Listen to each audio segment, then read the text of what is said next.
ग्रामदेवता जक्कुबाई, शंभो हर हर महादेव,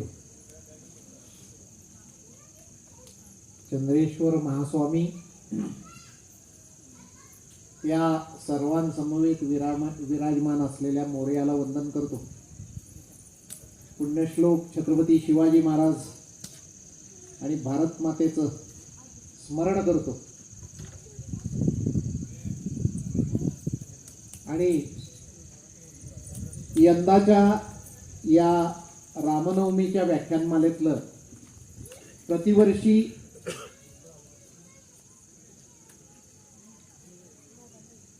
माझ्या भाग्यात येणारं पुष्प नव्यानं पुन्हा गुंततो.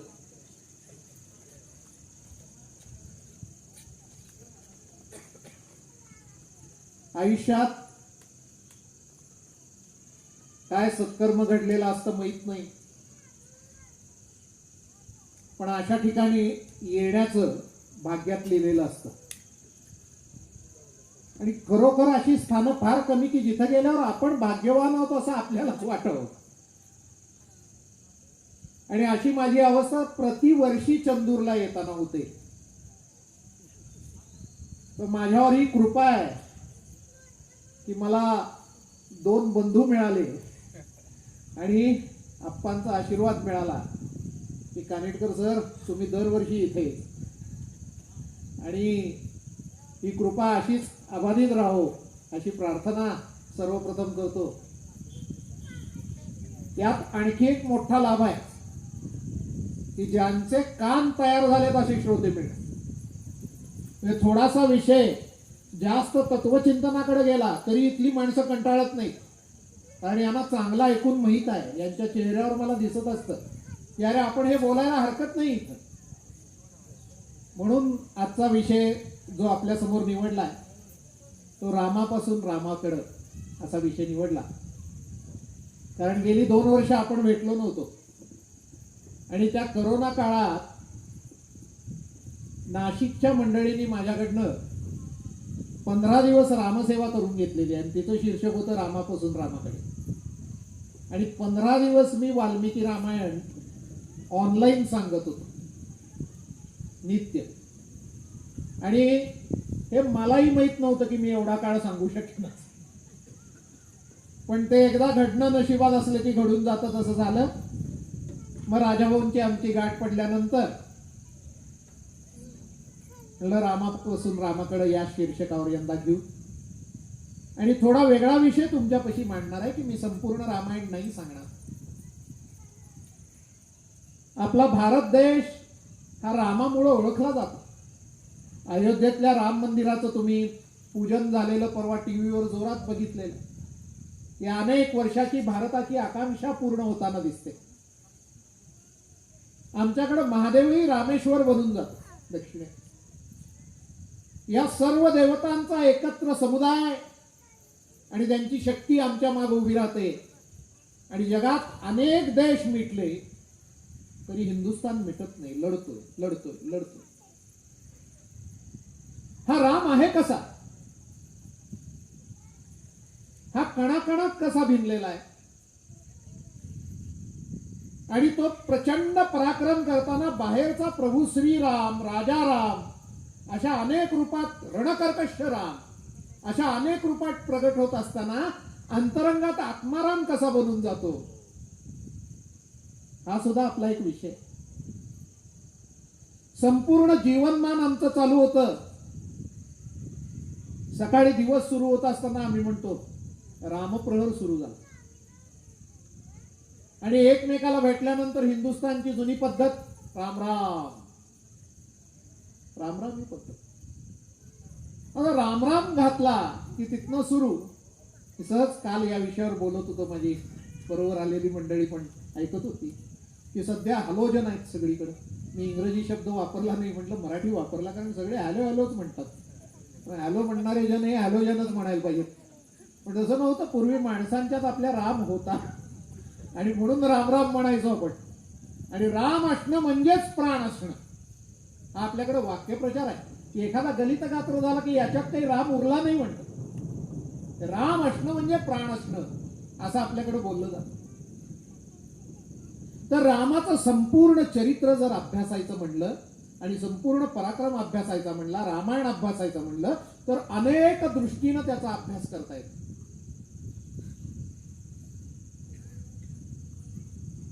आपल्या इथला मलकापुरे परिवार हा उद्योजकांचा परिवार आहे आणि उद्योग हा मॅनेज करायचा असतो, व्यवस्थापन त्याच्यात फार महत्वाचं असतं. रामायणाचा सुद्धा व्यवस्थापन शास्त्र म्हणून चांगला अभ्यास करता येतो.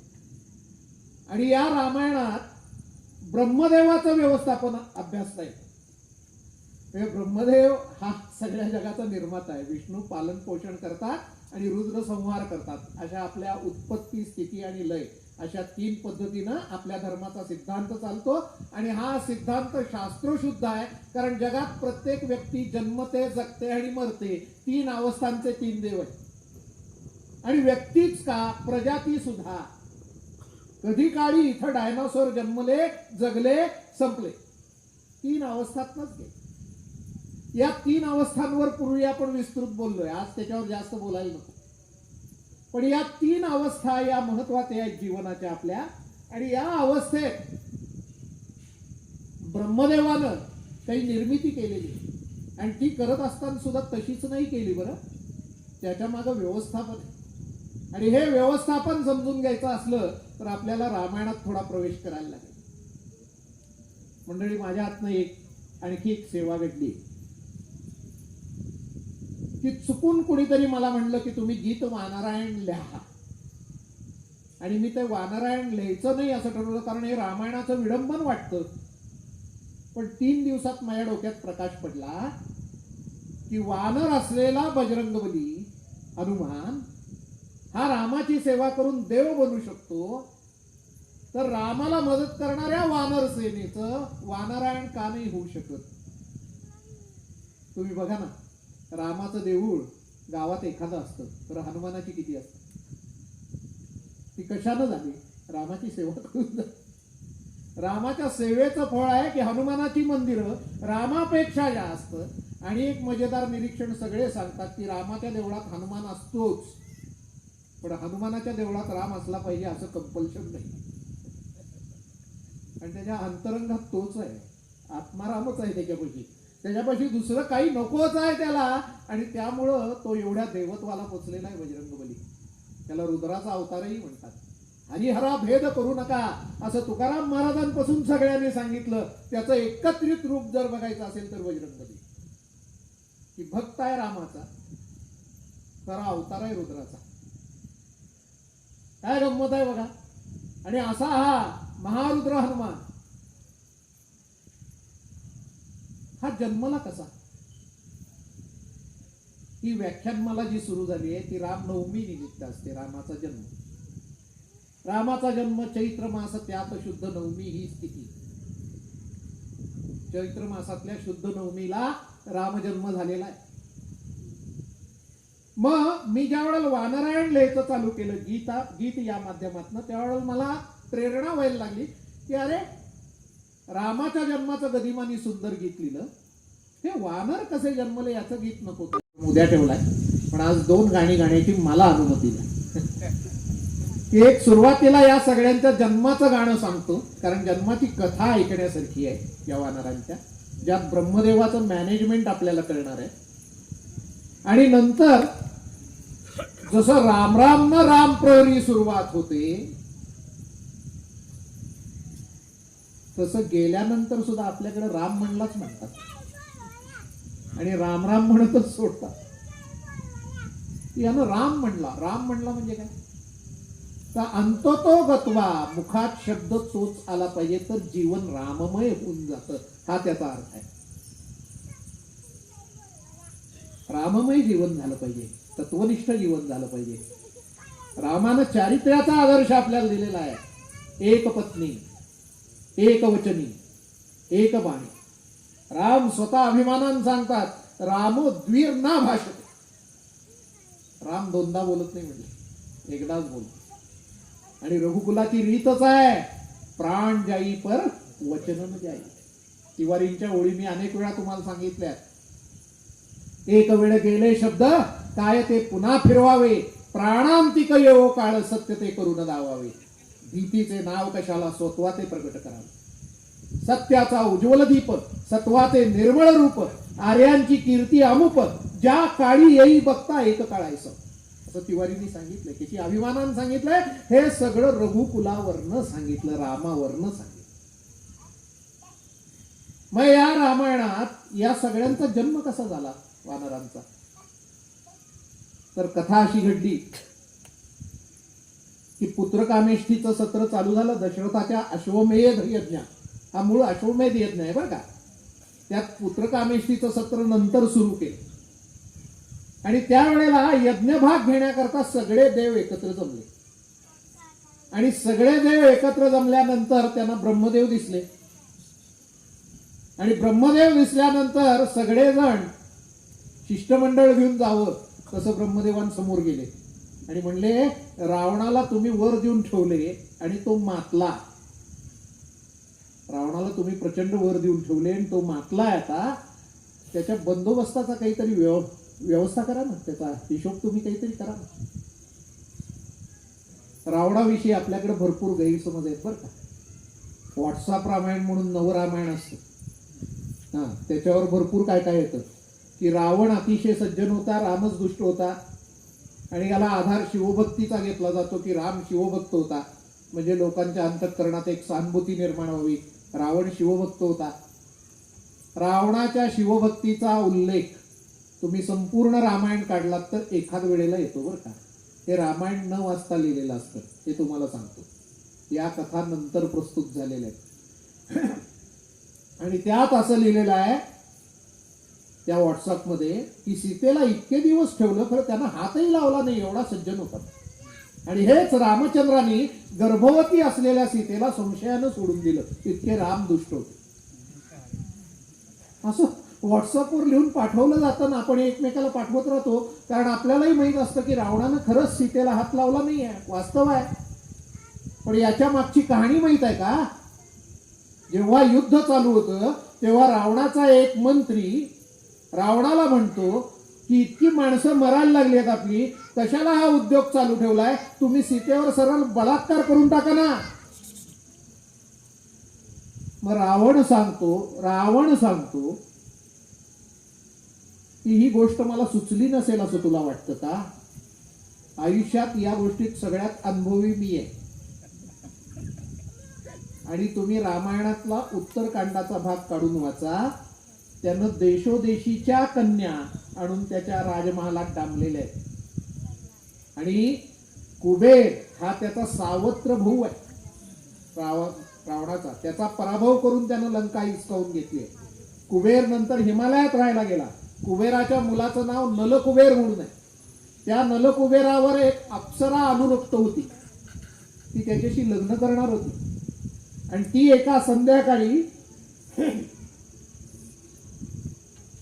त्या नलकुबेराला भेटायला निघाली. त्यावेळेला हिमालयात नेमका रावण होता तिथे. आणि रावणानं तिला बघितलं, तो मोहित झाला, तिचा हात धरून स्वतःकडे खेचलं. त्यावेळेस तिला ओरडून सांगतीये रावणाला की अहो तुम्ही नात्यानं माझे सासरे लागता, सासऱ्यानं मुलीसारखा व्यवहार केला पाहिजे माझ्याशी, कारण मी नलकुबेराशी लग्न करणार आहे, माझा त्याचा विवाह ठरलेला आहे. आणि तुम्ही असं कामवासनेनं मला स्पर्श करू नका. तरी रावणानं हिमालयात एका दगडावर तिच्यावर बलात्कार केला.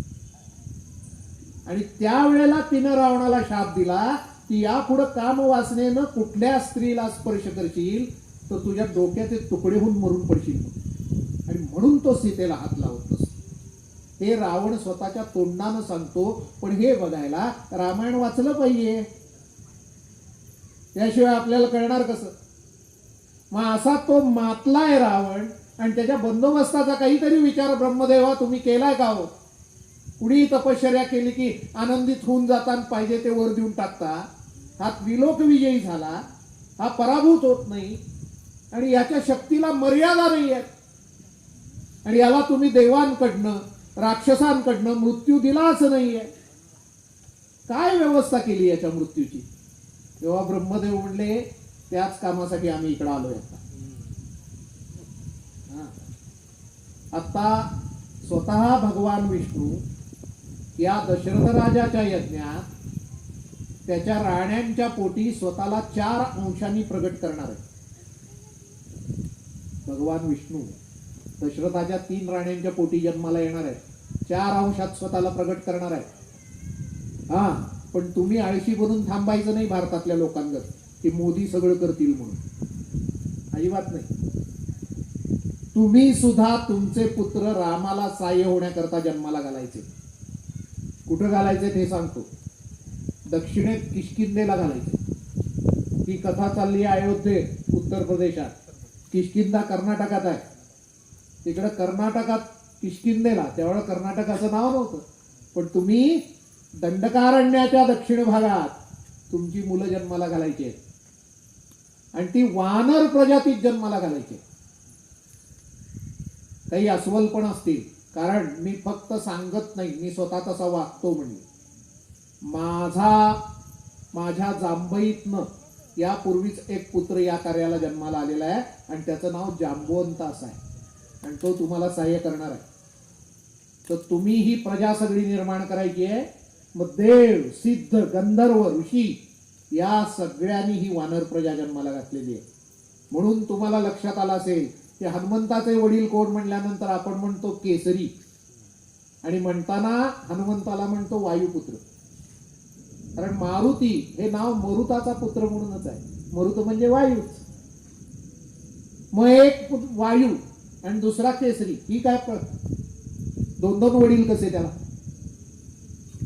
तर तुमच्या लक्षात येईल, तुम्ही रामायण वाचल्यानंतर, सुग्रीव हा सूर्यपुत्र आहे, वाली हा इंद्रपुत्र आहे. खरं दोघांच्या वडिलांचं नाव वृक्षवान नावाचा वानर राजा आहे.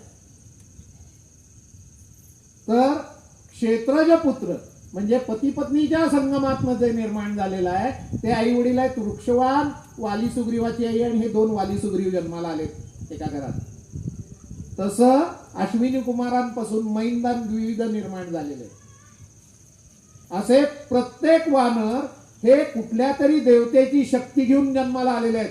विश्वकर्म्यापासून नल निर्माण झाला, अग्नीपासून नील निर्माण झाला, असे सगळे हे देवतांनी शक्ती दिलेत. खरं त्यांचे आई वडील वानर जमातीत आहेत. तसे केसरी आणि अंजनी हे हनुमंताचे क्षेत्रज आई वडील आहेत की ज्यांच्या पासनं त्याचा जन्म झाला. खरं शक्ती त्याच्यात कोणाची आली? वायुदेवतेची आली. असा त्याचा अर्थ आहे. तुम्ही ते वाचलत की तुमच्या लक्षात येईल.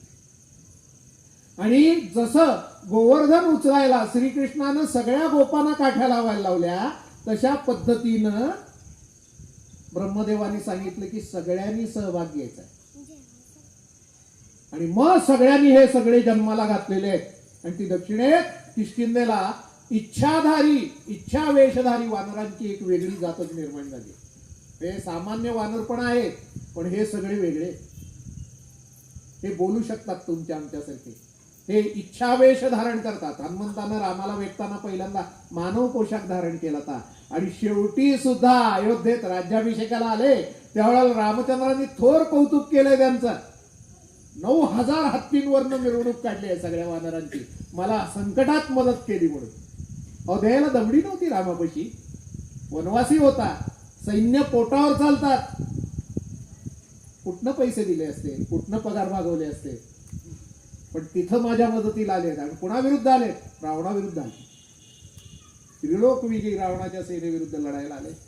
तर 9000 हत्तींवरनं मिरवणूक काढली. सगळ्या वानरांना हत्तींवर बसवलं होतं. आणि याच्या पुढची कृतज्ञता सांगतो. महिला मंडळींनी लक्ष देऊन ऐकावं. वानर स्त्रिया लिहित आहेत. वानर स्त्रियांना पुष्पक विमानातनं सीतेनं नेल लावलंय की यांनाही न्यायचं, यांना किष्किंधेत नाही सोडायचं. आणि त्यानंतर लिहितात, वाल्मिकी रामायण काढून बघा, की राजमाता कौसल्येनं आमचा शृंगार केला. काय कृतज्ञता असेल तुम्ही बघा. आणि अशी ही सगळी मंडळी आहे. ही मग वानर म्हणूनच का जन्माला घातली? इथं ब्रह्मदेवाचं व्यवस्थापन कळतं तुम्हाला, की रामाच्या जीवनात जो मार्ग आखलेला आहे त्यानुसार राज्य त्यागून राम वनवासाला जाणार आहे. आणि वनवासी रामांकडनं रावणाचा वध होणार आहे. रामाच्या चरित्रात जर तुम्ही बघितलं तर सुग्रीवाचा राज्याभिषेक करायला किष्किंधा नगरीत सुद्धा राम जात नाही. का? मी वनवासी आहे, मी बाहेरच थांबणार. ते राम सैन्याची मदत मागायला जातील का हो कोणाला? बर, कुणी भरतानं समजा निरोप पाठवल्या, भरत रामावर प्रचंड प्रेम करतोय, चतुरंग सेना पाठवली, पगार कोण देणार? रामाजवळ दमडी आहे? काही नाही, सगळं दान करून वनाला जायचं असतं. रामानं सगळ्या स्वतःच्या गोष्टी दान केलेल्या आहेत आणि मग वनवासाला गेलेला आहे. अंगावर वल्कल आहे, शस्त्र फक्त बरोबर आहे, कमरेला तलवार आहे. रामाच्या कमरेला तलवार होती बरं का. याचं वर्णन मारुती आणि रामाची पहिली भेट आहे त्यावेळेला येतं. हातात गोदस्ताने, गोचर्माचे ग्लोव्ज आहे. हा मुद्दावून वर्णन सांगतो तुम्हाला. आणि खांद्यावर धनुष्य आणि एका याच्यावर भाता. हा काय नुसता कृष्णाचा प्रचंड मूर्ती आहे. लक्ष्मणही तसाच, कारण विष्णूचे 4 अंश ना, त्यामुळे काही विषयच नाही. आणि या वेळेला या चौघांना जन्माला घातलं, तसं इकडं वानरांना जन्माला घातलं. वानरांना जन्माला का घातलं? तर या सैन्याला खर्च लागत नाही, राहायची जागा लागत नाही. हे सैन्य स्वतः जगू शकतं. याला म्हणतात व्यवस्थापन. की संपूर्ण सैन्य स्वतः जगणार आहे आणि रामाला मात्र सहाय्य करणार आहे. बर, याला शस्त्रही विकत घेऊन द्यायला लागत नाही. शस्त्र कुठनं आणून देणार हो वनात? वनवासी रामाजवळ त्याची 2 शस्त्र आहेत, पण सगळ्या सैन्याला शस्त्र कुठनं देणार? यांची शस्त्र काय? दगड, धोंडे, झाडं, फांद्या वाटेल ते. हे ब्रह्मदेवानी ही निर्मिती किती बुद्धिमत्तेनं केली आहे बघा. की सहाय्यक होणारं सैन्य कसं असलं पाहिजे. तर हे स्वतः जगणार, यांना बिछाना लागत नाही, यांना छप्पर लागत नाही, यांना पावसाचा त्रास होत नाही, यांना उन्हाचा त्रास होत नाही, यांना कपडे लागत नाहीत. तसलं सैन्य मिळवून दिलं. डोक्यात तरी येईल का कोणाच्या असं? एवढं मोठं व्यवस्थापन केलंय. तर हा जो जन्म सोहळा झालाय ना, हाही चैत्र मासातच झाला. कारण बघा, रामनवमी नंतर हनुमान जयंती पौर्णिमेला. मग चैत्र मास हा वसंत ऋतूचा काळ असतो. वसंत ऋतूला संस्कृत भाषेत कुसुमाकर असं म्हणतात. का? तर यात फुलं जन्माला येतात सगळीकडे. सगळीकडे फुलं उमलतात, फुलांचा ऋतू आहे. आणि मग या जन्मावर गीत लिहायचं मी ज्यावेळेला ठरवलं, जे तुम्हाला ऐकवायचं म्हणतोय मी, ते गीतच असं मजेदार आहे की सगळ्यांना फुलांचीच उपमा दिलेली आहे. आणि 4 कमळं उत्तरेत उमलली आहे आणि बाकीचा ताटवा सगळा दक्षिणेत फुललाय. आपण गीत ऐकूया, म्हणजे त्याची मजा तुम्हाला येईल आणि मग आपलं कथानक पुढे नेऊया रामापासून रामाकडे. कुसुमा करतो वसंत ऋतू हा, या वर्षी वेगळा. कुसुमा करतो वसंत ऋतू हा, या वर्षी. उद्या ठेवलाय, पण आज 2 गाणी गाण्याची मला अनुमती द्या. एक सुरुवातीला या सगळ्यांच्या जन्माचं गाणं सांगतो, कारण जन्माची कथा ऐकण्यासारखी आहे या वानरांच्या, ज्यात ब्रह्मदेवाचं मॅनेजमेंट आपल्याला कळणार आहे. आणि नंतर जसं राम राम न राम प्रहरी सुरुवात होते, तसं गेल्यानंतर सुद्धा आपल्याकडे राम म्हणलाच म्हणतात आणि राम राम म्हणतच सोडतात. यानं राम म्हणला म्हणजे काय? तर अंततो गत्वा, मुखात शब्द तोच आला पाहिजे तर जीवन राममय होऊन जातं, हा त्याचा अर्थ आहे. राममय जीवन झालं पाहिजे, तत्वनिष्ठ जीवन झालं पाहिजे. रामानं चारित्र्याचा आदर्श आपल्याला दिलेला आहे. एक पत्नी, एक वचनी, एक बाणी. राम स्वतः अभिमानानं सांगतात, रामो द्विर ना भाषते. राम 2दा बोलत नाही, म्हणजे एकदाच बोलतो. आणि रघुकुलाची रीतच आहे, प्राण जाई पर वचन न जाई. तिवारींच्या ओळी मी अनेक वेळा तुम्हाला सांगितल्या. एक वेळ गेले शब्द काय ते पुन्हा फिरवावे, प्राणांतिक येवो काळ सत्य ते करून दावावे. भीतीचे नाव कशाला स्वत्वाचे प्रगट करावे. सत्याचा उज्ज्वल दीप सत्वाचे निर्मळ रूप आर्यांची कीर्ती अमुप ज्या काळी येई बघता एक काळायचं असं तिवारींनी सांगितलंय. किती अभिमानानं सांगितलंय. हे सगळं रघुकुलावरनं सांगितलं, रामावरनं सांगितलं. मग या रामायणात या सगळ्यांचा जन्म कसा झाला वानरांचा, तर कथा अशी घडली की पुत्रकामेष्ठीचं सत्र चालू झालं दशरथाच्या अश्वमेध यज्ञ. हा मूळ अश्वमेध यज्ञ आहे बरं का. त्यात पुत्रकामेष्ठीचं सत्र नंतर सुरू केलं आणि त्यावेळेला यज्ञभाग घेण्याकरता सगळे देव एकत्र जमले आणि सगळे देव एकत्र जमल्यानंतर त्यांना ब्रह्मदेव दिसले आणि ब्रह्मदेव दिसल्यानंतर सगळेजण शिष्टमंडळ घेऊन जावं तसं ब्रह्मदेवांसमोर गेले आणि म्हणले रावणाला तुम्ही वर देऊन ठेवले आणि तो मातला. रावणाला तुम्ही प्रचंड वर देऊन ठेवले आणि तो मातलाय. आता त्याच्या बंदोबस्ताचा काहीतरी व्यवस्था करा ना, त्याचा हिशोब तुम्ही काहीतरी करा ना. रावणाविषयी आपल्याकडे भरपूर गैरसमज आहेत बरं का. व्हॉट्सअप रामायण म्हणून नवरामायण असतं, हा त्याच्यावर भरपूर काय काय येतं की रावण अतिशय सज्जन होता, रामच दुष्ट होता आणि याला आधार शिवभक्तीचा घेतला जातो की राम शिवभक्त होता म्हणजे लोकांच्या अंतःकरणात एक सहानुभूती निर्माण व्हावी. रावण शिवभक्त होता. रावणाच्या शिवभक्तीचा उल्लेख तुम्ही संपूर्ण रामायण काढलात तर एखाद वेळेला येतो बरं का. हे रामायण न वाचता लिहिलेलं असतं हे तुम्हाला सांगतो. या कथा नंतर प्रस्तुत झालेल्या आहेत आणि त्यात असं लिहिलेलं आहे त्या व्हॉट्सअपमध्ये की सीतेला इतके दिवस ठेवलं खरं त्यांना हातही लावला नाही एवढा सज्जन होता. आणि हेच रामचंद्रांनी गर्भवती असलेल्या सीतेला संशयानं सोडून दिलं, इतके राम दुष्ट होते. असं व्हॉट्सअपवर लिहून पाठवलं जातं ना, आपण एकमेकाला पाठवत राहतो कारण आपल्यालाही माहित असतं की रावणानं खरंच सीतेला हात लावला नाहीये, वास्तव आहे. पण याच्या मागची कहाणी माहित आहे का. जेव्हा युद्ध चालू होतं तेव्हा रावणाचा एक मंत्री रावणाला म्हणतो की इतकी माणसं मरायला लागली आहेत आपली, कशाला हा उद्योग चालू ठेवलाय, तुम्ही सीतेवर सरळ बलात्कार करून टाका ना. मग रावण सांगतो की ही गोष्ट मला सुचली नसेल असं तुला वाटतं का. आयुष्यात या गोष्टीत सगळ्यात अनुभवी मी आहे. आणि तुम्ही रामायणातला उत्तरकांडाचा भाग काढून वाचा.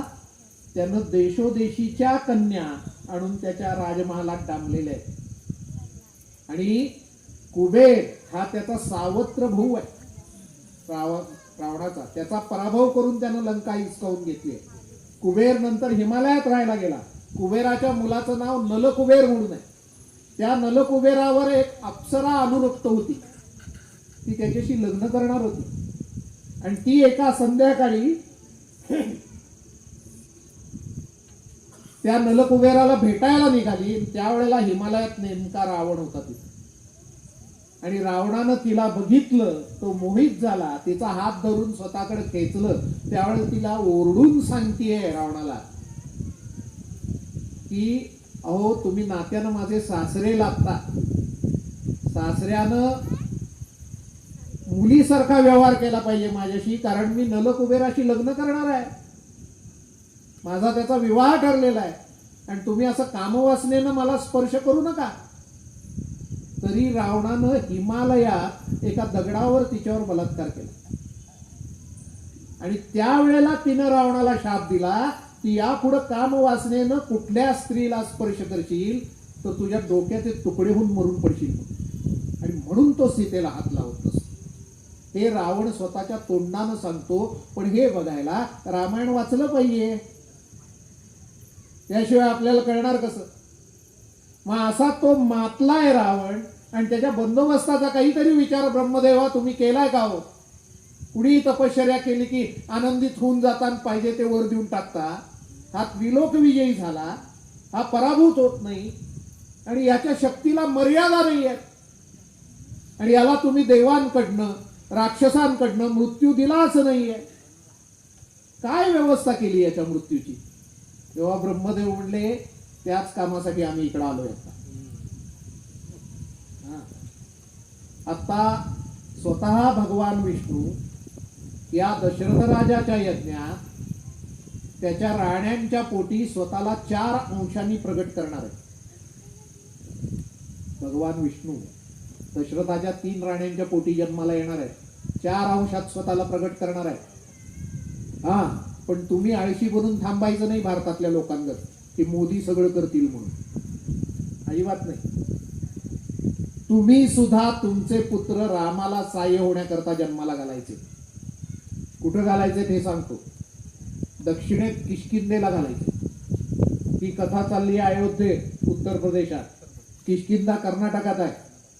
तिकडं कर्नाटकात किष्किंधेला, त्यावेळेला कर्नाटकाचं नाव नव्हतं, पण तुम्ही दंडकारण्याच्या दक्षिण भागात तुमची मुलं जन्माला घालायची आहेत आणि ती वानर प्रजातीत जन्माला घालायची.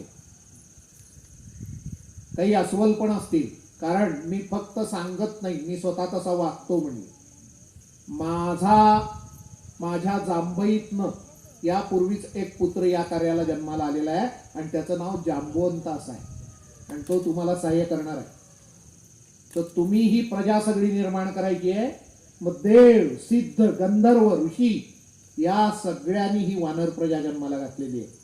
म्हणून तुम्हाला लक्षात आलं असेल की हनुमंताचे वडील कोण म्हणल्यानंतर आपण म्हणतो केसरी, आणि म्हणताना हनुमंताला म्हणतो वायुपुत्र.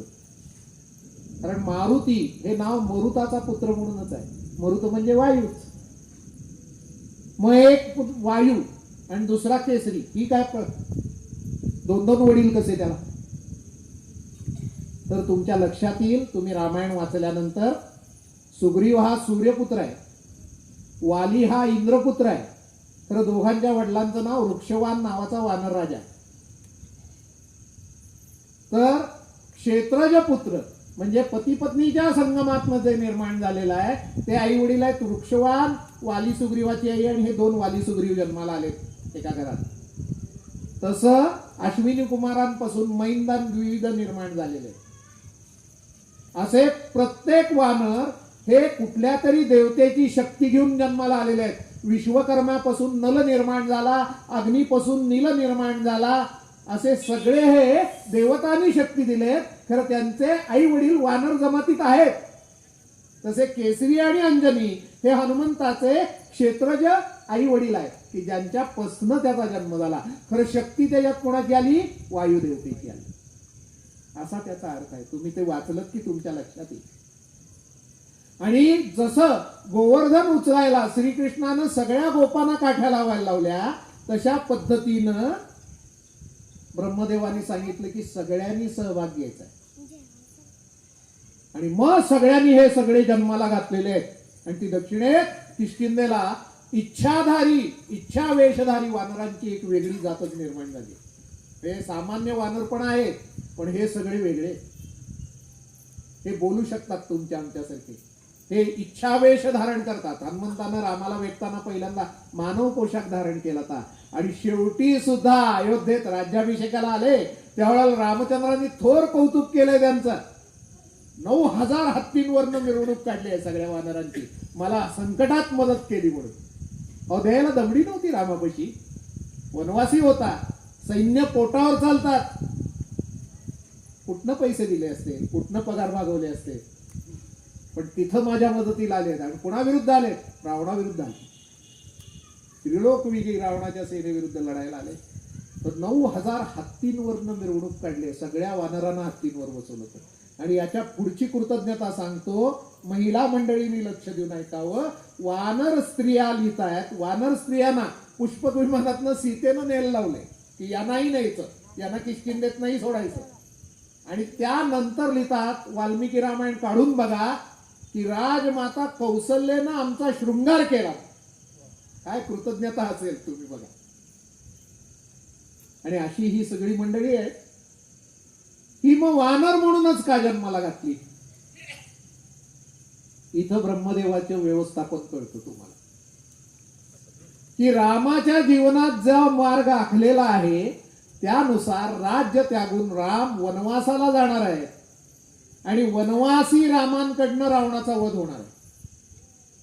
रामाच्या चरित्रात जर तुम्ही बघितलं तर सुग्रीवाचा राज्याभिषेक करायला किष्किंधा नगरीत सुद्धा राम जात नाही. का? मी वनवासी आहे, मी बाहेरच थांबणार. ते राम सैन्याची मदत मागायला जातील का हो कोणाला? बर, कुणी भरतानं समजा निरोप पाठवल्यावर भरत रामावर प्रचंड प्रेम करतोय, चतुरंग सेना पाठवली, पगार कोण देणार? रामाजवळ दमडी आहे? काही नाही, सगळं दान करून वनाला जायचं असतं. रामानं सगळ्या स्वतःच्या गोष्टी दान केलेल्या आहेत आणि मग वनवासाला गेलेला आहे. अंगावर वल्कल आहे, शस्त्र फक्त बरोबर आहे, कमरेला तलवार आहे. रामाच्या कमरेला तलवार होती बरं का. याचं वर्णन मारुती आणि रामाची पहिली भेट आहे त्यावेळेला येतं. हातात गोदस्ताने, गोचर्माचे ग्लोव्ज आहे. हा मुद्दावून वर्णन सांगतो तुम्हाला. आणि खांद्यावर धनुष्य आणि एका याच्यावर भाता. हात आहे नुसता कृष्णाचा. प्रचंड मूर्ती आहे. लक्ष्मणही तसाच, कारण विष्णूचे 4 अंश ना, त्यामुळे काही विषयच नाही. आणि या वेळेला या चौघांना जन्माला घातलं, तसं इकडं वानरांना जन्माला घातलं. वानरांना जन्माला का घातलं? तर या सैन्याला खर्च लागत नाही, राहायची जागा लागत नाही. हे सैन्य स्वतः जगू शकतं. याला म्हणतात व्यवस्थापन. की संपूर्ण सैन्य स्वतः जगणार आहे आणि रामाला मात्र सहाय्य करणार आहे. बर, याला शस्त्रही विकत घेऊन द्यायला लागत नाही. शस्त्र कुठनं आणून देणार हो वनात? वनवासी रामाजवळ त्याची 2 शस्त्र आहेत, पण सगळ्या सैन्याला शस्त्र कुठनं देणार? यांची शस्त्र काय? दगड, धोंडे, झाडं, फांद्या वाटेल ते. हे ब्रह्मदेवानी ही निर्मिती किती बुद्धिमत्तेनं केली आहे बघा. की सहाय्यक होणारं सैन्य कसं असलं पाहिजे. तर हे स्वतः जगणार, यांना बिछाना लागत नाही, यांना छप्पर लागत नाही, यांना पावसाचा त्रास होत नाही, यांना उन्हाचा त्रास होत नाही, यांना कपडे लागत नाहीत. तसलं सैन्य मिळवून दिलं. डोक्यात तरी येईल का कोणाच्या असं? एवढं मोठं व्यवस्थापन केलंय. तर हा जो जन्म सोहळा झालाय ना, हाही चैत्र मासातच झाला. कारण बघा, रामनवमी नंतर हनुमान जयंती पौर्णिमेला. मग चैत्र मास हा वसंत ऋतूचा काळ असतो. वसंत ऋतूला संस्कृत भाषेत कुसुमाकर असं म्हणतात. का? तर यात फुलं जन्माला येतात. सगळीकडे फुलं उमलतात, फुलांचा ऋतू आहे.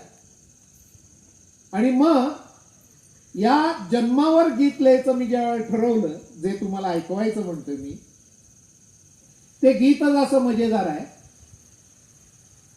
की सगळ्यांना फुलांचीच उपमा दिलेली आहे आणि 4 कमळं उत्तरेत उमलली आहे आणि बाकीचा ताटवा सगळा दक्षिणेत फुलला.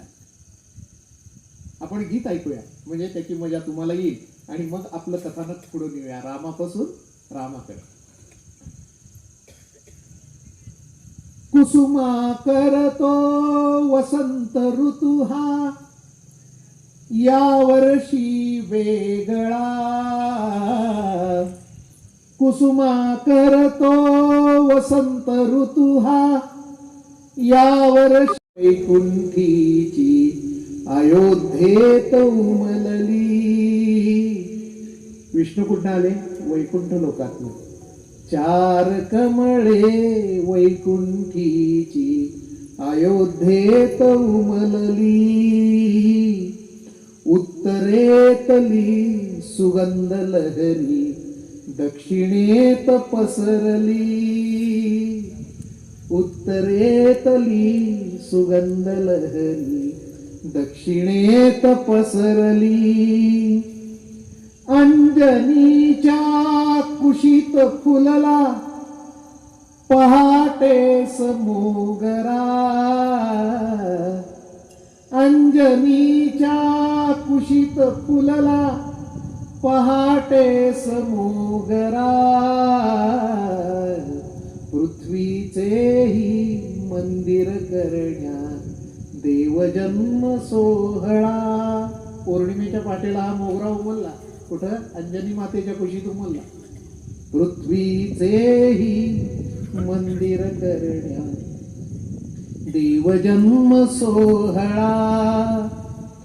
देवसिद्ध गंधर्व नागही मदतीला धावले.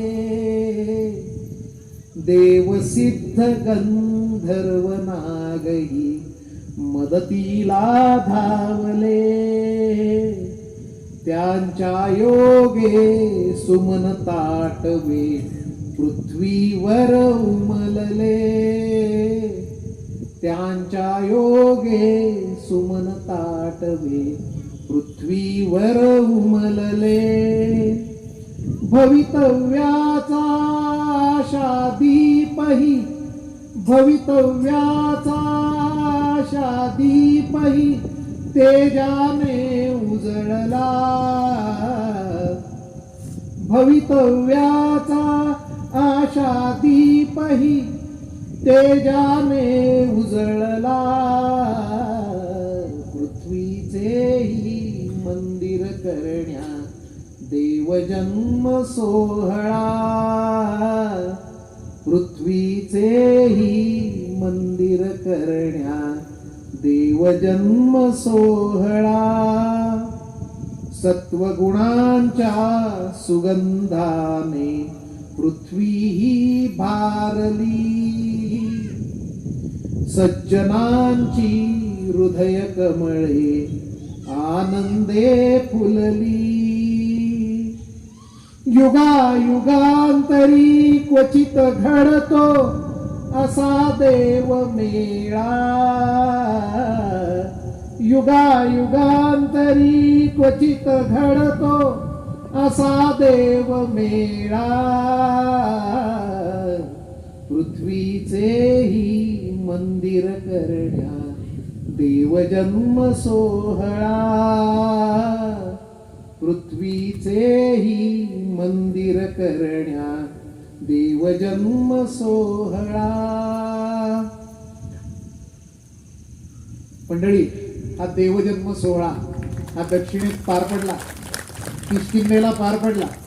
आणि हे सगळे देव इथं जन्माला आले आणि रामचंद्रांचे साह्यभूत झाले. साह्यभूत झाल्यानंतर जरा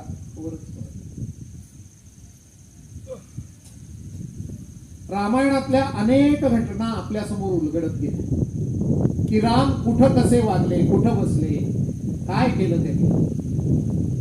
रामचंद्रांचं तुम्हाला एक वैशिष्ट्य सांगतो, म्हणजे अंतरंगात राम असणं म्हणजे काय हे लक्षात येईल. शूरत्व कसं. राम रावणाचं युद्ध जे आहे ना, त्याला असं म्हणतात की गगनम गगनाकारम सागरम सागरोपम. तसं म्हणजे गगनाला गगनाचीच उपमा. गगनाचा आकार केवढा? गगना एवढा. कारण दुसरी वस्तूच उपमा द्यायला नाही. आंब्यासारखा गोड, गोडपणाला उपमा आहे, आंब्याची उपमा आहे. साखरेसारखा गोड, साखरेची उपमा आहे. पण आकाशाच्या व्याप्तीला उपमाच नाही, म्हणून असं म्हणलेलं आहे गगनम गगनाकारम. गगन हे गगनाच्या आकारात. सागरम सागरोपम, सागराला सागराचीच उपमा, दुसऱ्या कशाची उपमा नाही. तशी राम रावण युद्धाला राम रावण युद्धाचीच उपमा, दुसऱ्या कशाची उपमा. मी मागं तुम्हाला भीमरूपीची जन्मकथा सांगितली आहे या युद्धावर, आठवती का? आणि हे युद्ध चालू झालं त्यावेळेला बरेच जण आपल्या विरुद्ध बोलत असतात. मग ते कृष्णानं असं का केलं, अमुक का केलं, महाभारतात इत्यादी इत्यादी अनेक गोष्टी बोलत असतात. पण एक गोष्ट लक्षात घेत नाही की त्रिलोक विजयी रावण हा रथातनं रामाशी लढत होता आणि राम पदाती होते आणि पायावर उभे राहून स्वतःच्या त्याच्याशी लढत होते. लोकांच्या असं मनात येत नाही की हे युद्ध विषम नाही का, की दुसरा रथात आहे हा पाया. आणि जेव्हा म्हणजे याला देवता सुद्धा सहाय्य करू शकत होत्या, पण रावणाची दहशत अशी होती की त्यानं यमाला पराभूत केलं तर, कुबेराला पराभूत केलं तर, वायूला पराभूत केलं तर, वरुणाला पराभूत केलं, वायूला नाही वरुणाला पराभूत केलं तर, आणि इंद्राला पराभूत केलं तर. हे 4 दिवसाचे 4 दिक्पाल आहेत. या चौघांनाही पराभूत रावणाकडनं व्हायला लागलेलं होतं. त्यामुळं कोणाची हिंमत होत नव्हती की रामाला सहाय्य करावं. आणि ज्या वेळेला अनेक दिवस युद्ध चालून राम रावणाला ऐकत नाही हे लक्षात आल्यानंतर इंद्राला कॉन्फिडन्स आला आणि त्यानं त्याच्या मातली नावाच्या याला सांगितलं सारथ्याला की माझा रथ घेऊन जा आणि रामाला रथ दे. हे इतके दिवस परीक्षा बघितल्यानंतर रामाला रथ मिळालाय बरं का. आपण बिन परीक्षेतच मला देव अमुक का देत नाही म्हणतो. आपण लक्ष ठेवलं पाहिजे. आणि मग राम रथातनं लढायला लागले.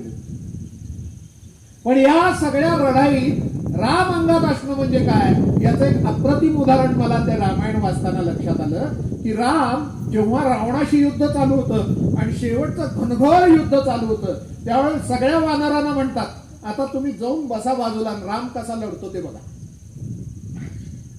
अहो काय ताकद आहे सांगायची की तुम्ही लढू नका, तुम्ही प्रेक्षक बना. आणि खरोखर राम वानर सगळे टेकड्यांवर जाऊन बसले आणि राम रावणाचं युद्ध बघायला लागले. आणि शेवटी रावणाला मारलं, विजय झाला. विजय झाल्यानंतरचा जो प्रसंग आहे ना तोही बघण्यासारखा आहे. त्यावेळेला स्वर्गातले सगळे देव तिथं भेटायला आलेले होते. इंद्रही आलता, महादेव आले ते. महादेवानी इंद्राला सांगून दशरथांना आणायला लावलं. तर दशरथ वारले. ते वारलेल्या माणसाची पुन्हा कधी भेट होते का? नाही. पण रामाला भेटायला दशरथांना इंद्र विमानातनं घेऊन आला था. आणि तिथं दशरथ म्हणतात की रामा तू तुझा शब्द पाळलास रे, यशस्वी केलास वनवास. त्यावेळेस राम काय विनंती करत असतील दशरथांना. दशरथ बोलताना बोलतात की त्या कैकेयीनं खरंच तुझ्याशी दुष्टवर्तन केलं रे, तू एवढा चांगला असून.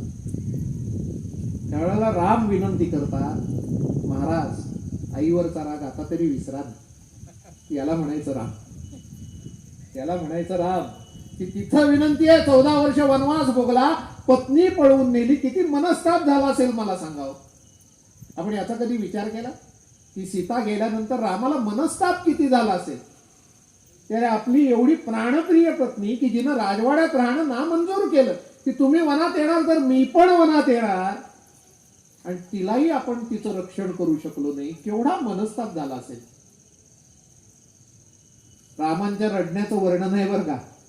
राम सीते सीते करून ओरडायचे, भरपूर रडायचे आणि झाडांना मिठ्या मारत हिंडायचे. सीते सीते वनात हिंडतात. प्रेम होतं प्रचंड.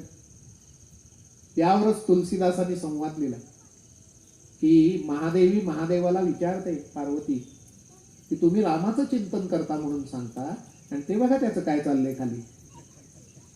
पागल प्रेमवीरासारखा बायकोच्या नावानं झाड्यानं मिठा मारत हिंडायला लागला. त्यावेळेस महादेव फक्त गप्प बसतात आणि हसतात. ती कला त्यानं साधली ती. आणि हसल्यानंतर ती म्हणते थांबा, तुम्हाला पटत नाही का, मी दाखवते फजिती करून. आणि ही कथा आपल्या प्रतापगडाच्या पायथ्याला घडली बरं का. प्रतापगडाच्या पायथ्याला तुम्हाला दाखवते. आणि पार्वतीनं जगन्मातेनं सीतेचं रूप घेतलं आणि दंडकारण्यात अवतरली, एका झाडामागे लपून बसली. रामजीतनं निघाले ते. आणि रामानं दिसेल अशा रीतीनं पुढे आली सीतेच्या रूपात. ते सीते सीते करून ओढतात, साक्षात सीता समोर. आता चित्रपटात तुम्ही कल्पना करा डायरेक्टर यानंतर काय सांगेल. राम बघतात आणि साष्टांग नमस्कार घालतात.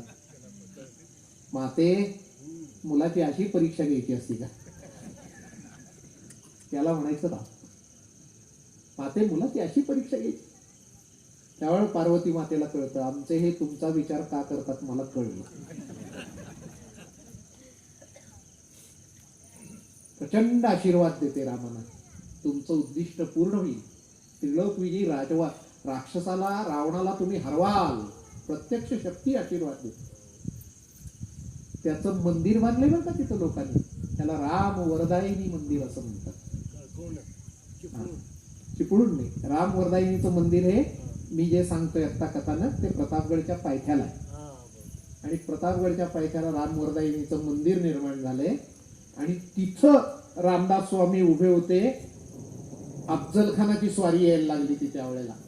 आणि तिथं सांगत होते त्या मातेला दुष्ट संहारिले मागे ऐसे उदंड ऐकतो, आता रोकडे काही सामर्थ्य मज दाखवी, तुझा तू वाढवी राजा शीघ्र आम्हासी देखता. त्या राम वरदायिनी मंदिरातच झालंय. की फार ऐकलं तुझ्याकडनं की चन्न मुन्न महिषासुर मर्दिनी आहेस, दुष्ट संहारीले मागे ऐसे उदंड ऐकले, आता रोकडे काही सामर्थ्य मज दाखवले. आता स्पष्ट मला काय ते दाखवतो, नराधाम यायला लागलाय आणि तुझा राजा आहे, तूच त्याला सांभाळायचेस. तुझा तू वाढवी राजा, शीघ्र आमासी देखता. आणि त्याला वेळ लावू नको, शीघ्र आमासी देखता, आमच्या देखत झालं पाहिजे. राम असण्याच्या कथा मी तुम्हाला सांगतोय की रामापासून रामाकडे जात असताना या सामर्थ्याची ओळख आणि त्यातनं सत्वगुण अंगात आला पाहिजे. सत्वगुण केवढा आहे, या आदिमातेनं साक्षात सीतेचं रूप घेतलेलं आहे, म्हणजे किती तंतोतंत घेतलं असेल तरी देखील हे सीता नाही हे ओळखलंय रामाने. सत्वगुण केवढा, तो अंतरंगातला राम जागृत असल्याशिवाय जागृत होत नाही, लक्षात ठेवा. अंतरंगातला राम जागृत पाहिजे आणि आत्मारामाची ओळख असल्यानंतरच हे ओळखतायत. आणि हे जीवन आपलं असं जे चालत असतं, मी रामायणातनं थोडं बाहेर आपल्या जीवनाकडे येतोय, त्यावेळेला ते कसं जगायचं हा आपल्या दृष्टीनं महत्वाचा विषय आहे. आणि ते शेवटापर्यंत म्हणजे तुकाराम महाराज म्हणतात ना, याच्यासाठी केला होता अट्टाहास, शेवटचा दिस गोड व्हावा. गोड व्हावा म्हणजे राममय होऊन जावं.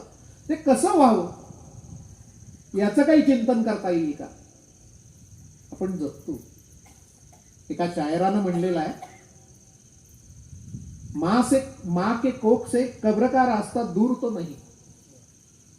माँ के कोख से म्हणजे आईच्या कुशीपासून, कब्र का रास्ता म्हणजे स्मशानाचा रास्ता फार दूर काही नाही आहे. माँ के कोख से कब्र का रास्ता दूर तो नहीं, लेकिन चलते चलते जमाना लगता है. आपण चालत असतो मार्गानं, ज्याच्यात सुख दुःख आपल्या वाटेला येत असतात. आपली मनस्थिती त्यात हेलकावे खात असते. आणि अलीकडं डिप्रेशन अशा नव्या रोगांचं प्राबल्य फार माजलेलं आहे. पूर्वी भारतात मानस रोग तज्ञांचे दवाखाने नव्हते, सायकॅट्रिस्टचे दवाखाने माझ्या लहानपणी सुद्धा नव्हते, पण अलीकडे त्या दवाखान्यांचंच प्राबल्य वाढले. शरीरापेक्षा मनाच्या रोगांवर उपचार करून घेणाऱ्यांची संख्या खूप वाढली आहे. कारण झालंय असं की वैज्ञानिक प्रगती सगळीकडे झाल्यानंतर देहाचे कष्ट कमी होता होता मनाचे त्रास वाढत चालले. आणि जीवनाच्या शेवटी आमची अवस्था अशी चाललेली आहे की जीव लगा राहिले दूर घर माझे, पाऊल थकले माथ्यावरती जड झाले ओझे. जीव लगा राहिले दूर घर माझे. मग अशी जर आपली अवस्था होत असेल तर आपल्यात राम निर्माण झाला पाहिजे नाही. मी एक सहज तुम्हाला 2-4 गोष्टी सांगतो. जयवंत दळवींची एक कादंबरी वाचत होतो, काल्पनिक कादंबरी, आणि त्याच्यावर संदेश लिहिलेला असतो की ॲज यू आर नाऊ, आता तुम्ही जसे आहात, so once I was. As you are now, so once I was, so prepare for death and follow me. ते तुम्ही आता जसे आहात, तरुण आहात, तसाच मी एकेकाळी होतो. म्हणूनच माझी अवस्था बघा आणि मृत्यूसाठी तयार व्हा आणि माझ्या मागणं या. रामदास स्वामी लिहितात, किती एकते जन्मले आणि मेले, मना पाहता सत्य हे मृत्यूभूमी, जिता बोलती सर्वही जीव मी, चिरंजीव हे सर्वही मानिताती, अकस्मात सांडोनिया सर्व जाती. अकस्मात, तुम्हाला अकस्मात शब्द पटणारं उदाहरण सांगतो मी मुद्दाम, महाभारतातलं.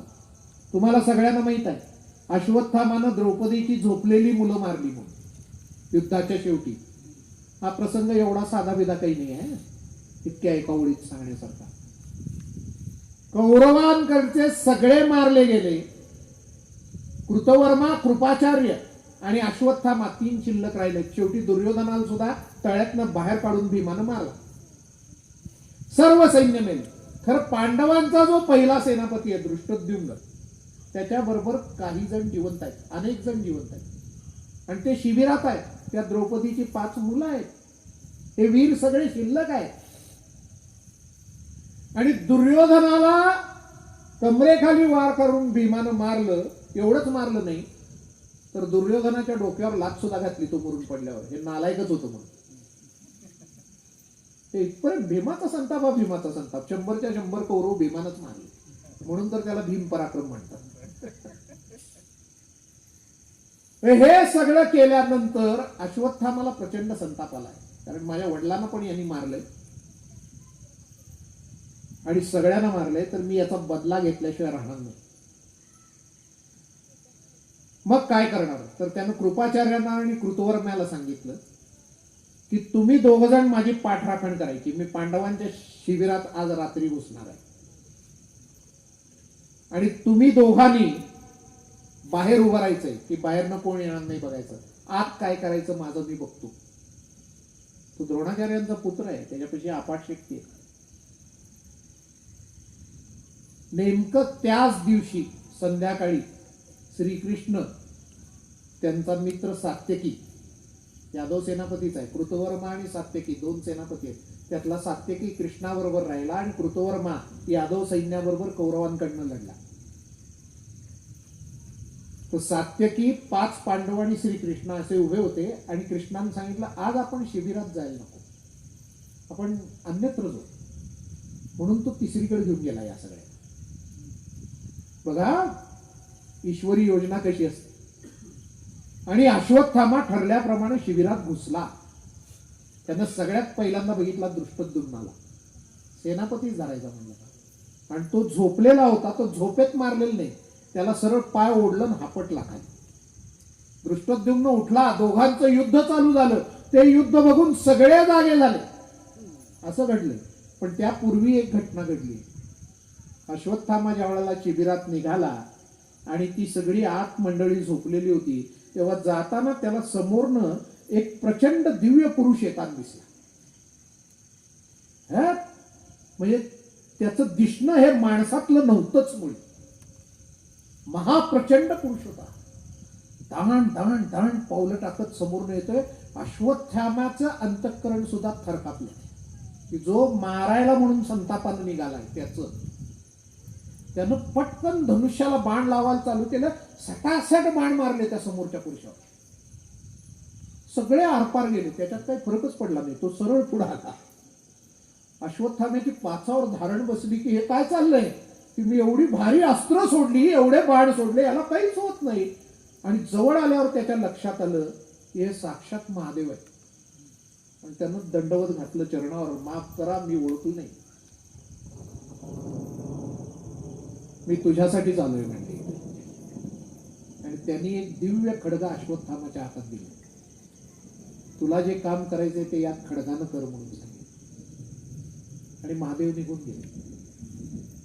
आणि त्या खडगानं दृष्टद्युम्ना सकट ते अख्खं पांडव शिबिर उठलेलं अश्वत्थामानं कापून टाकलं रात्री. इथं तुम्हाला लक्षात आलं का की हा संहार योजलाय कोणी? संहाराच्या देवतेनं योजला. आणि तिनंच ऐन वेळेला सहाय्य केलेला आहे. आणि याची जाणीव असलेला विष्णूचा अवतार पांडवांना म्हणतोय की आपण आज दुसरीकडे झोपायला जाऊया. म्हणून तेवढे वाचतात 5 पांडव सात्यकी. पण बाकी सगळे युद्ध जिंकलोय म्हणून झोपलेले पराक्रमी लोक आहेत. आता रामदासांचा शब्द कळतो, अकस्मात सांडोनी या सर्व.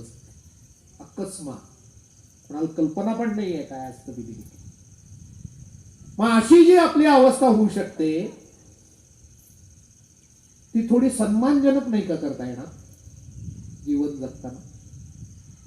की आज you are now so once I was, so prepare for death and follow me. फार निराश वाटत.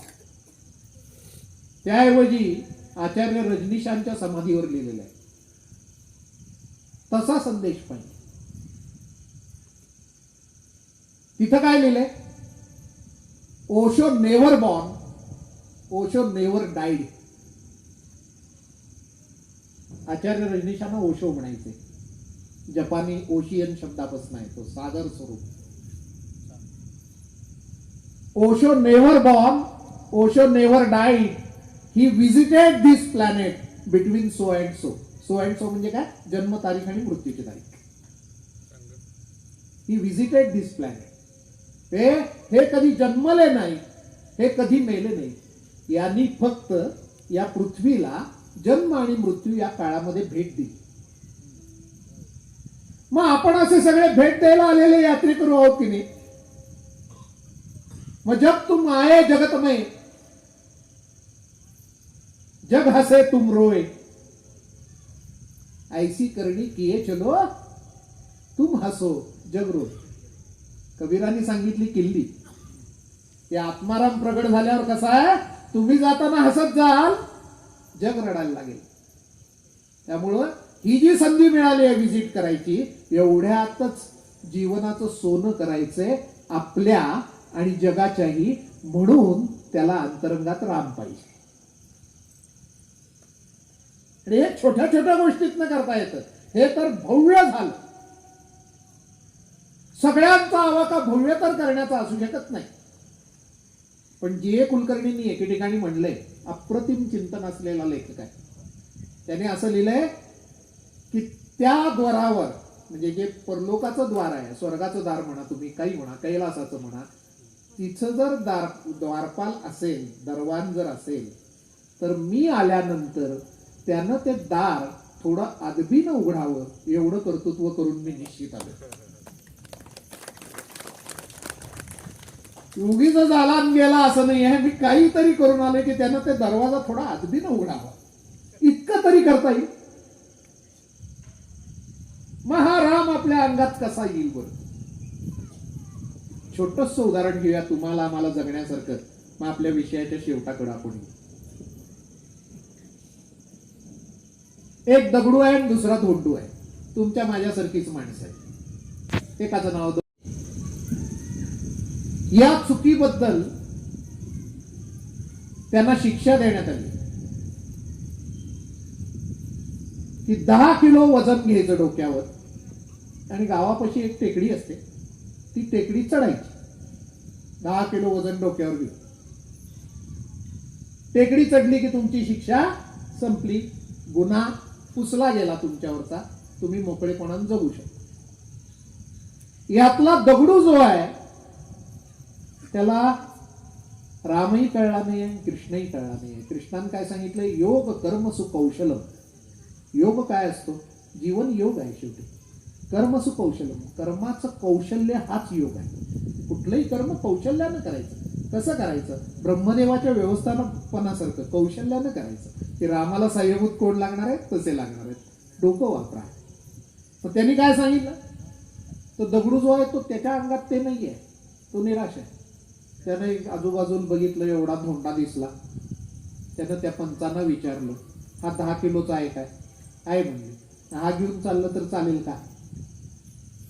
चालेल म्हणले. त्यानं तो दगड उचलला, डोक्यावर ठेवला, चालायला लागला. काय आता नशिबाला आलंय, काय करू? भोगलं तर पाहिजे, आलोय जन्माला, जगलं तर पाहिजे, नाही का? दुसरा धोंडू जरा त्याच्यात राम होता. त्याला कृष्ण कळत होता. त्यानं जड्जींना विचारलं, पंचानं, का हो 10 किलो वजनच नाहीच आहे ना? फक्त अमुकच नेलं पाहिजे असं काही नाही ना? नाही म्हणले, तुला पाहिजे ते 10 किलो ने. ओके म्हणलं. त्यानं भाकऱ्या आणल्या घरातनं, गाजरं आणली, कांदे आणले, ताकाचं लोटकं आणलं आणि जे जे सुचेल ते घेतलं. पाणी घेतलं. 10 किलो झालं काय हो? गाठोडं. हो झालं म्हणले. गाठोडं बांधलं, डोक्यावर घेतलं, निघालं. काय बुद्धी वापरली की श्रम होणार आहेत, दम लागणार आहे, तिथं गेल्यावर भूक लागणार, मोकळ्या हवेत 2 घास जास्त जातात. सगळी बुद्धी जमा केली. त्याला काय म्हणायचं? भविष्य काळाचा वेध घेणं. त्याला म्हणतात दूरदृष्टीपणा. तेवढ्या पुरचीच दृष्टी नाही आहे की हे वजन घेतलं, तिथं गेलो, सुटलो एकदाच. ती शिक्षा सुद्धा आनंददायी कशी करता येईल याच्यावर विचार चाललाय. घेतलंय ओझं हाही चालायला लागला, घेतलाय दगड तोही चालायला लागला. टेकडीचा चढ जसा संपत आला शेवटच्या टप्प्यात, तसं दगड घेतलेल्याची अवस्था अशी आहे की अजून एवढं राहिले. पाऊल थकले, माथ्यावरती जड झाले ओझे, जीवलगा राहिले दूर माझे. आणि इकडं दुसऱ्याची अवस्था अशी आहे, आता एवढीच टेकडी राहिली, माझ्याजवळ पाणी आहे, ताक आहे, भाकरी आहे, भाजी आहे, कांदा आहे. ए पठ्या, चल माझ्याबरोबर लवकर, दोघांची पण सोय घेऊन आलोय. हे केवळ स्वतःचा विचार नाही, त्याचाही विचार आहे. चल पटकन पावलं टाक, एवढं चढूया, मस्तपैकी हादडूया. करता येणार नाही का हो असा विषय? येईल नाही. हे फार भव्य प्रत्येक वेळा घडलं पाहिजे असं नाही. आपण आपले आनंद निर्माण करू शकतो. आणि तसं करूनच जर तुम्ही निघालात ना, तर ही जीवन यात्रा सफल होणार आहे. आणि लोक म्हणतील याच्यात राम होता. म्हणजेच तुमची आत्मारामाशी ओळख. स्वतः राम कसे गेले, शेवटचा प्रश्न. आणि थांबायचं रामापासून रामाकडे. याला अनेक मार्ग सांगितले आपल्याला. अध्यात्माचा मार्ग सांगितला, अंतरातला राम ओळखायला. इथं आरतीला उभारल्यानंतर समाधान नाही का वाटत? माझ्याबरोबर नवीन आलेली मंडळी, ही दररोज आरती असते. हो म्हणलं, याच वेळेला असते, याच वेळा. आता कुटुंबाला घेत का मनस्थिती निर्माण झाली? प्रसन्नता वाटली, आपल्या रामाशी ओळख झाली, म्हणून छान वाटलं. हे नाही का करता येणार? येईल ना करता, येईल करता. स्वतःच्या हातनं नाही झालं, दुसऱ्याने केलं, त्यात सामील हो मोकळेपणानं. ब्रह्मदेवानं सांगितलं तसं, कृष्णानं सांगितलं तसं. गोवर्धन तू उचलतोयस, आम्ही आमची काठी लावतो. रामच युद्ध जिंकणार आहेत, आम्ही वानर बनून लढतो ना. शिवाजी महाराज आहेत, मावळे बनायला आम्हाला कोण अडवले? आम्ही येतो ना. ते करता येईल नाही? करता येईल, 100% करता येईल. आणि राम तर असे जगले. हा हा हा हा. रामाचा अंतकाळ बघण्यासारखा विषय. त्याच्यावरच्या गाण्यावर आपण थांबायचंय. ते माझं दुसरं गाणं.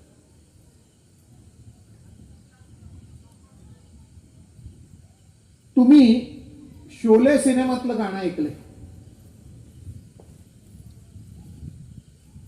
ये दोस्ती हम नहीं छोड़ेंगे, तोडेंगे दम मगर तेरा साथ नहीं छोडेंगे. मैत्रीवरचं गाणं आहे, अतिशय गाजलेलं. ही दोस्ती आम्ही सोडणार नाही, तोडेंगे दम म्हणजे जीव सोडू, तर तुझी साथ संगत सोडणार नाही, असं एक मित्र एका मित्राला सांगतो. पण जातो बच्चन आणि धर्मेंद्र उरतो, हे मात्र खरं. पण हे शब्दशः जिथं बसतं तो प्रसंग तुम्हाला आता सांगतो. फार मोठं कथानक होईल, सगळं सांगत नाही, फक्त शेवटचा भाग सांगतो. की रामाला भेटायला काळ पुरुष येतात, कारण वर त्यांची मागणी वाढलेली असते. ते रावणाचा विनाश करायला म्हणून गेले आणि तिकडेच रमले की आता परत कधी येतात, परत कधी येतात म्हणल्यानंतर मग त्यांना बोलवणं पाठवायला काळ पुरुष येतो. तो वेगळा वेश घेऊन आलेला असतो. अतिबलाचा शिष्य आहे, मी भेटायला आलो म्हणतो. लक्ष्मण रामापाशी घेऊन जातात. आणि त्यावेळेला तो अट घालतो की आपल्या दोघांची भेट चालू असताना तिसरा जर कोण मध्ये आला तर चालणार नाही. त्यामुळे तुम्ही त्याला मृत्यूदंड जाहीर करा, जो कोण मध्ये येईल त्याला. राम घोषित करतात. आणि राम राम आहेत शेवटी. प्रजेचा विचार आहे की साधा द्वारपाल आता ठेवायला नको, बिचारा चुकला, हाकनाक प्राणाला मुके. म्हणून लक्ष्मणाला सांगतात, लक्ष्मणा तू उभा राहा. प्रत्यक्ष तू उभं राहायचं आणि कोणाला आत सोडायचं नाही. कारण लक्ष्मणा इतका भरोसा रामाचा स्वतःवर पण नाही. लक्ष्मणाला उभं केलं. लक्ष्मणाला उभं केल्यानंतर पुन्हा एकदा अकस्मात महादेवाची योजना. दुर्वासा तिथे येतात आणि लक्ष्मणाला, मला रामाला भेटायचंय. हो, रामाने सांगितलंय आता भेटणार नाही, तुम्हाला काय पाहिजे मला सांगा, मी देतो. तुला काय सांगितलंय, मला रामाना भेटायचं. मी भेटणार नाहीत म्हणून सांगतोय ना मुनीवर, तुम्हाला काय पाहिजे ते देतो ना. तुझी प्रजा तुला हवी आहे का नको? वीक पॉइंटच धरता तो माणूस. लक्ष्मणाला तुला शाप देईल तर लक्ष्मण म्हणेल दे, खरं मी रामाचा ऐकणार. प्रजा पाहिजे का नको म्हणल्यावर संपलं की विषय. प्रजेला शाप देईन अयोध्येच्या सगळ्या. ठीक आहे म्हणतो, प्रजेला त्रास होण्यापेक्षा आपण मेलेलं बरं. म्हणून लक्ष्मण आत जातो आणि सांगतो रामा. अतिबल शिष्य जे असतात ते निघून जातात. त्यांनी सांगायच ते रामाला सांगितलेलं असतं की घे आवरून आता स्वप्नातला पसारा, बेचैन गोकुळाने केला तुझा पुकारा. भूपाळी तुम्ही ऐकली असेल की आता आवरा इकडचं या. राम येतात, हसत दुर्वास मुनींना सामोरे येतात, नमस्कार करतात. मुनीवर काय पाहिजे तुम्हाला? काही नाही म्हणले, तपश्चर्या करत होतो, 1000 वर्षाची साधना केली, उपास केला होता, आता जेवायची इच्छा झाली म्हणून आलो. त्या लक्ष्मण वाढत नव्हता. राम म्हणले घाला बाबा याला जेवायला, चला. जेवले, गेले निघून. करायचं ते काम झालं. तर आता प्रश्न होता रामावर. रामाचा चेहरा एवढा झाला. तिथं लक्ष्मण सांगतो, हो राजे आहात, रघुकुलाचे राजे आहात, असं तोंड पाडून बसायचं नाही. आणि भाऊ आहे म्हणून माफ करा काय आजकालचे पुढारी आहे का तुम्ही? कर्तव्य कठोरतेनं मला मृत्यूदंड द्या, हसत हसत द्या. रामाची हिंमत होत नाही. वसिष्ठादी ऋषींना सगळ्यांना पाचारण केलं जातं. मंत्रिमंडळ हे पूर्वी राजाच्या वर असायचं, ते तज्ञ ऋषींचं असायचं. आणि अमात्य मंडळ हे खाली, ते जे कार्य करायचं. दोन्ही 8-8 असायचं. सगळं मंत्रिमंडळ जमलं. त्यांनी धर्माधार काढला की प्रिय व्यक्तीचा त्याग जरी केला तरी तो मृत्यू दिल्यासारखा आहे. राम म्हणतात लक्ष्मणा मी तुझा त्याग केला. तुम्ही म्हणाला आजच्या पुढाऱ्यासारखं झाले, ती पळवाट काढली. पण नाही, कोणा बाबतीत वागले तरी महत्वाचं आहे, कारण त्याच्या पुढचं वागल्यावर तुम्हाला कळेल लक्ष्मण काय रामाला माहित होता. लक्ष्मणा मी तुझा त्याग केला म्हणल्या म्हणल्या हा पठ्ठ्या घरी गेला नाही बायकोला भेटायला. त्यालाही 2 मुलं होती. थेट सुटला सरयू नदीवर. रामानं माझा त्याग केला. रामानं त्याग केला म्हणजे राहिलं काय? आचमन केलं. स्वर्गीचं विमान आलं आणि लोक बघत असता असता लक्ष्मण नाही सगळा. काय अशा माणसाला मृत्यूदंड द्यायची गरज आहे का? रामान केवळ सांगितलं की मी तुझा त्याग केला, विजय जपला. थेट स्वर्गाचं विमानच येणार की अशा माणसाला. मी मग रामचंद्रांनी म्हणला आता मी राहणार नाही, भरता तू राजा हो. मी निघालो. भरत म्हणला कुठं? मी शत्रुघ्नाला सुद्धा निरोप पाठवतोय, आम्ही पण येणार. हे ऐकलं नागरिकांनी. ते जे आडवे पडले ते उठेच माग. अरे उठा, काय झालं? आम्हाला बरोबर घेणार असाल तरच, नाही तर आता इथंच प्राण सोडणार. चला बरोबर. सगळी अयोध्या जायला निघाली जनावरांसकट.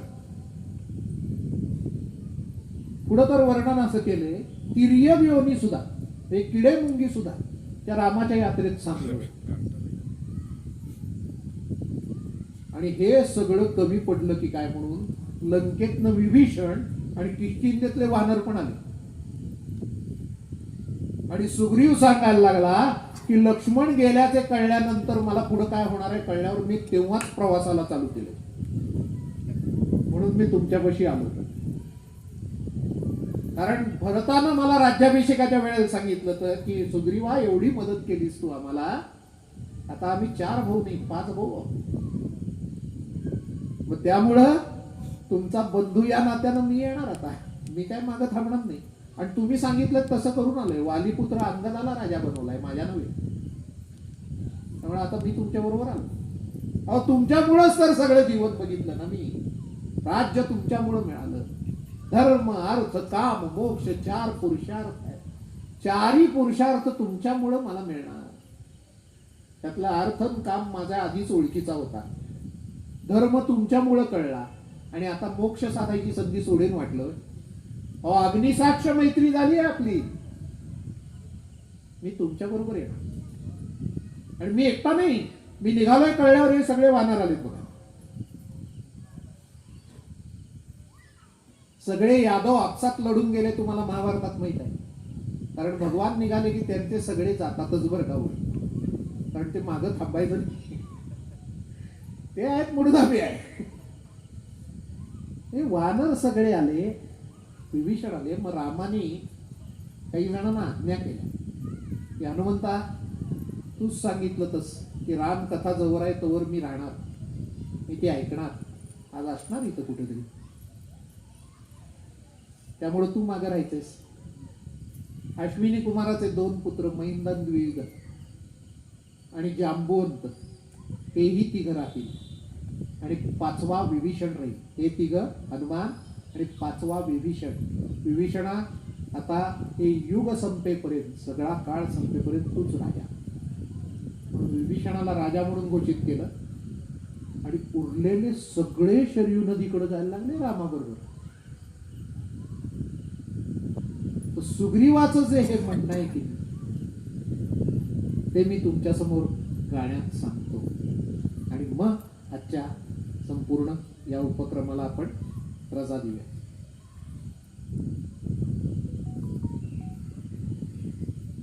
सुग्रीव रामचंद्रांना म्हणतोय की मी तुमच्यासाठी आलोय. आणि कशाला आलोय? शेवटच्या यात्रेसाठी आलोय. कसं सांगतोय याची कल्पना आहे. तुझ्या कृपेने राजा बनलो, तुझ्यामुळे सन्मित्रही ठरलो, सरयू मध्ये पावन होण्या रामचंद्रा मी आलो, रामचंद्रा मी आलो. बंधू लक्ष्मण निघुनी गेला, मी जाणिले भवितव्याला. बंधू लक्ष्मण निघुनी गेला, मी जाणिले भवितव्याला. अंगदास मग बनवनी राजा, रामचंद्रा मी आलो, रामचंद्रा मी आलो. वानर संगी जमले सारे, संगती माझ्या तेही आले. वानर संगी जमले सारे, संगती माझ्या तेही आले. राम रंगी रंगुनी जाण्या, रामचंद्रा मी आलो, रामचंद्रा मी आलो. अग्निसाक्षी मैत्री झाली, सुख दुःखामध्ये ती निभावली. अग्निसाक्षी मैत्री झाली, सुख दुःखामध्ये ती निभावली. अंतसमयी मित्र म्हणून रामचंद्रा मी आलो, रामचंद्रा मी आलो. अर्थ काम पुरुषार्थ भोगले, तुझ्यामुळे धर्मास जाणले. अर्थ काम पुरुषार्थ भोगले, तुझ्यामुळे धर्मास जाणले. मोक्ष साधण्या तुझ्या सवेरे, रामचंद्रा मी आलो, रामचंद्रा मी आलो. जन्मायेणे नवते हाती, जन्मायेणे नवते हाती, अंत साधणे आपुल्या हाती, जन्मायेणे नवते हाती, अंत साधणे आपुल्या हाती, पूर्ण विराम रे तूच माझा, पूर्ण विराम रे तूच माझा, रामचंद्रा मी आलो, रामचंद्रा मी आलो. कसं भव्य जीवन असेल मला सांगा. रामाचं जीवन आहे असं भव्य आहे. आज नेता दिसतोय का हो? एकाल तरी अशी इच्छा होईल की आपला नेता निघालाय म्हणल्यावर त्याच्या मागणं आपण जावं, त्याच्या मागे राजा व्हावं असं प्रत्येकाला वाटेल. त्याच्या मागे सोडून जावं असं नाही वाटत. त्याला अंतरंगात राम असायला. शिवाजी महाराजांच्या काळात हे आपण बघितलं की बाजीप्रभू देशपांडा खिंडीत उभारला म्हणाला, महाराज लाख मेले तरी चालतील, खरं लाखांचा पोशिंदा मरता कामा नये. तुम्ही राहावा, आम्ही जातो तुमच्यासाठी.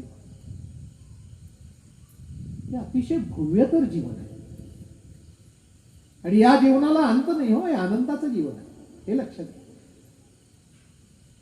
साखरेची भावलीची अध्यात्मात उपमा दिली जाते, तोंडाकडनं खावा गोड, पायाकडनं खावा गोड. तसं जीवन हे गोड करायचंय आपल्याला. म्हणून सांगितलं, ते सुग्रीवानं करून दाखवलं की तोडेंगे दम मगर तेरा साथ नाही छोडेंगे. हा, सुग्रीव रामाबरोबरच घ्या, माग नाही. अशी मैत्री सद्गुणांची करून जर आपण जगलो तर आपलं जीवन राममय होईल. रामाची मैत्री करणं म्हणजे सद्गुणांची मैत्री करणं. जन्म येणं आपल्या हाती नाही, मृत्यू साध्य इतके आपण महान असत नाही. आपण इतके महान असत नाही की भीष्मासारखी इच्छा मरणी की मला मृत्यू साधायचा आहे. ठीक आहे, जीवनातल्या छोट्या छोट्या गोष्टी साधणं आपल्या हातात आहे नाही, मग त्या तर राममय करून टाकू ना. आणि त्याकरता जर हे कार्यक्रम होत असतील तर याच्यासारखं दुसरं भाग्य नाही. आपल्याही जीवनात अशा अनंत चांगल्या गोष्टी घडाव्यात अशी प्रार्थना रामचंद्राजवळ करतो. आपण सगळ्यांनी नेहमीप्रमाणे अतिशय थोडासा अवघड जागेचा विषय सुद्धा व्यवस्थित आणि आनंदाने ऐकला, याबद्दल आपल्या सर्वांचे आभार मानून माझ्या वाणीला विराम देतो. प्रभू रामचंद्र की जय.